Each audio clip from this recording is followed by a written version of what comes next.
Imagine researching a topic without constantly jumping between tabs, or comparing two products without opening another browser window.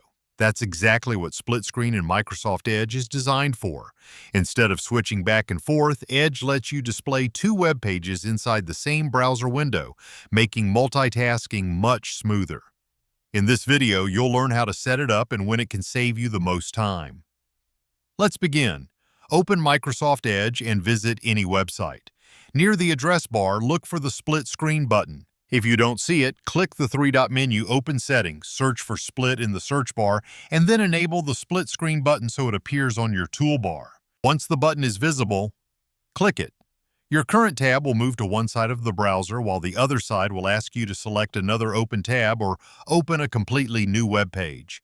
Choose the page you want, and Edge will immediately place both websites next to each other. You can drag the divider between the pages to give one website more space than the other. Each side works independently, meaning you can scroll, click links, watch videos, or interact with web pages without affecting the other panel. Split screen is incredibly useful in everyday situations. You can compare prices between online stores, read documentation while writing code, follow a recipe while shopping for ingredients, take notes from an online course, translate text while reading an article, or monitor two dashboards at the same time. If one of the pages is no longer needed, click the X in the split screen toolbar. The remaining web page will automatically return to a normal browser tab.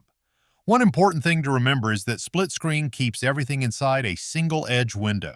That means less desktop clutter, fewer windows to manage, and a much cleaner workflow than manually snapping two separate browser windows side by side.